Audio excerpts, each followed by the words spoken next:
Hello everyone, आज हम लोग पढ़ेंगे व्हाट इज डिटरमिनेट स्ट्रक्चर और इनडिटरमिनेट स्ट्रक्चर। ठीक है, हम लोग कोई भी बीम या फिर स्ट्रक्चर को हम लोग देखते हैं और ये समझने की कोशिश करते हैं कि वो स्ट्रक्चर डिटरमिनेट है या इनडिटरमिनेट है। आखिरकार इन दोनों का मतलब क्या होता है, हम लोग वही चीज़ यहाँ पे सीखेंगे। ये कहाँ पे हम लोग का यूज़ होता है, बेसिकली हम लोग का जो स्ट्रेंथ ऑफ मैटर पूरा सब्जेक्ट है उसमें यूज़ होगा। स्ट्रक्चरल एनालिसिस में जो है ये सबसे ज़्यादा यूज़ होने वाला जो है हम लोग का ये टॉपिक है। ठीक है, तो डिटरमिनेट स्ट्रक्चर क्या होता है?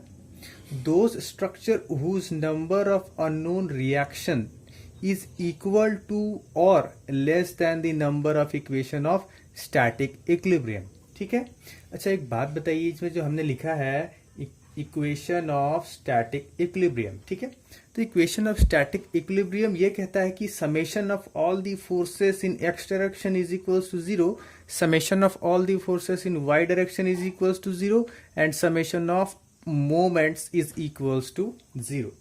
तो वो ये कह रहा है कि अगर कोई भी स्ट्रक्चर हो उसमें क्या हो, अननोन रिएक्शन जो है इक्वल हो या फिर कम हो, किससे?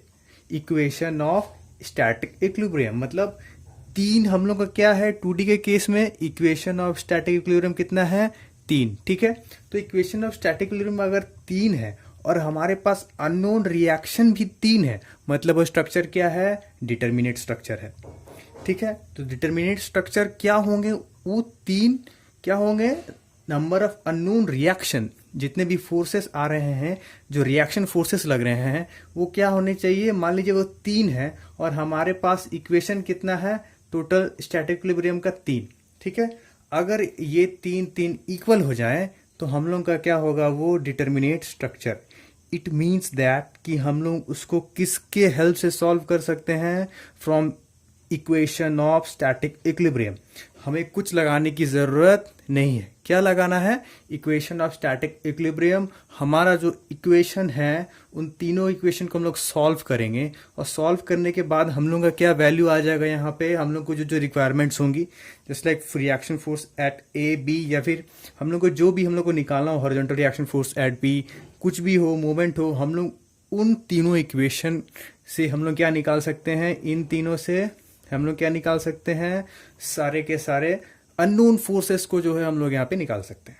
ठीक है, उसी तरह हमने कि आपको एग्जांपल या समझाने के लिए जो है आपको बना रखा है। ये क्या है, एक सिंपली सपोर्टेड बीम, एक रोलर सपोर्ट और एक क्या है, हिंज सपोर्ट। हमने एग्जांपल लिया आपको समझाने के लिए कि ये स्ट्रक्चर डिटरमिनेट है या नहीं है, इसको समझने की कोशिश करते हैं और थोड़ा सा जो है हम लोग इसको एनालाइज करते हैं। ठीक है, तो ये सिंपली एक स्पैन है। ठीक है, simply supported beam, roller support, hinge support. अच्छा, हमने रिएक्शन में आपको पढ़ा रखा है, अगर हिंज है, यहाँ पे क्या है, पिन जॉइंटेड है कि नहीं, यहाँ पे भी क्या है, पिन जॉइंटेड। लेकिन इस पॉइंट पे क्या होगा ना, हॉरिजॉन्टल जो रिएक्शन फोर्सेस हैं वो क्या करेंगे, रेजिस्ट कर लिए जाएंगे, किसके द्वारा, हम लोग के हिंज सपोर्ट के द्वारा। उसी सपोर्ट पे जो है हम लोग का वर्टिकल रिएक्शन फोर्स भी रेजिस्ट होगा। यहाँ पे टोटल कितने रिएक्शन फोर्सेस हो गए हम लोग रेजिस्ट करने वाले, 2। ठीक है, 2 अननोन रिएक्शन इस सपोर्ट पे मिले। जैसे ही हम ए की बात करते हैं, ए में क्या है, रोलर सपोर्ट, और हमने पहले आपको क्या पढ़ा रखा है, सपोर्ट में कि वो किस में जो है हम लोग का ओनली एंड ओनली क्या लगेगा, वर्टिकल रिएक्शन फोर्सेस वहां पे लगेंगे, जो कि हमने यहाँ पे दिखाए हैं। ठीक है, अच्छा यहाँ पे अननोन रिएक्शन फोर्सेस कितने हो गए इस सपोर्ट पे, 1 है कि नहीं। अगर यहाँ 1 है और वहां 2 है, अगर अननोन रिएक्शन फोर्सेस की हम अगर बात करें तो आर ए हो जाएंगे एक अननोन रिएक्शन, आर बी हो जाएंगे एक अननोन रिएक्शन, और हॉरिजॉन्टल फोर्स एट बी जो है यहाँ पे क्या हो जाएंगे, अननोन रिएक्शन फोर्सेस। ठीक है, अच्छा नंबर ऑफ अननोन रिएक्शन कितने, 3। ठीक है, और हम लोग का जो इक्वेशन ऑफ स्टैटिक इक्विलिब्रियम कितना है, टोटल 3। ठीक है, तो हम लोग इससे क्या बता सकते हैं कि हम लोग ये स्ट्रक्चर क्या है, डिटरमिनेट है, और हम लोग इसको किससे सॉल्व कर सकते हैं, using equation of static equilibrium. ठीक है, इस इक्वेशन को हम लोग, इस स्ट्रक्चर को सॉल्व करने के लिए हम लोग को और कोई किसी चीज की जरूरत नहीं है। आपके पास अगर ये 3 जो है आप इसको इक्वेशन लगाइए, आपको तीनों के सारे अननोन फोर्सेस जो होंगे वो यहाँ पे निकल जाएंगे। ठीक है, सिमिलरली अगर हम बात करते हैं कि अगर जो है यहाँ पे अगर मान लिया जाए कि एक वर्टिकल फोर्स आ रहा हो, कोई W, ठीक है, कोई L/2 डिस्टेंस पे हो, L/2, ठीक है। अगर सर आप बात बताइए इसमें से कौन कौन सा इक्वेशन लगेगा, इस केस में देखिए क्या हो जाएगा। अच्छा, जब ऊपर से वर्टिकल फोर्सेस आ रहे हों एक स्पैन पे, तो ये हॉरिजॉन्टल रिएक्शन फोर्स क्या हो जाएंगे, नेग्लिजिबल, है कि नेग्लिजिबल, क्या वो लगेंगे ही नहीं। रिएक्शन फोर्स क्या होता है, उसको काउंटरएक्ट करने के लिए जो फोर्सेस लगे वही रिएक्शन फोर्स है, ठीक है। तो अब जब भी वर्टिकल से फोर्सेस आएंगे तो वो क्या होंगे, ओनली रिएक्शन फोर्स कहाँ लगेंगे, उसके जस्ट अपोजिट डायरेक्शन में, लेकिन एक्स डायरेक्शन से नहीं लगेंगे, वो सिमिलरली क्या लगेंगे, वाई डायरेक्शन में ही लगेंगे, है कि नहीं। तो यहाँ पे टोटल अननोन रिएक्शन फोर्स कितने हो गए, 1। यहाँ पे टोटल अननोन रिएक्शन फोर्स 1, ठीक है।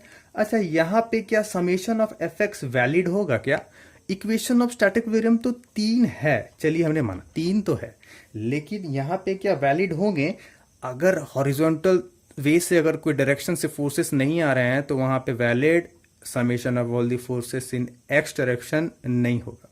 तो कौन कौन से वैलिड होंगे, summation of all the forces in y direction and due to the forces in y direction moment generate होंगे। तो वहां पे हम लोग ये दोनों इक्वेशन की हेल्प से इसको अननोन रिएक्शन फोर्सेस को हम लोग जो है निकाल सकते हैं, ठीक है। तो डिटरमिनेट स्ट्रक्चर जो है हम लोग का क्लियर हो गया। अब बढ़ते हैं हम लोग इनडिटरमिनेट स्ट्रक्चर, ठीक है। जस्ट उसके अपोजिट से हम लोग समझ सकते हैं, indeterminate structure are those structure whose number of unknown reactions is more than the number of equation, more than the number of equation of static equilibrium, ठीक है। इक्वेशन ऑफ स्टैटिक इक्विलिब्रियम क्या कहता है, summation of all the forces in x direction is equals to 0, summation of all the forces in y direction is equals to 0, summation of all the moments is equals to 0।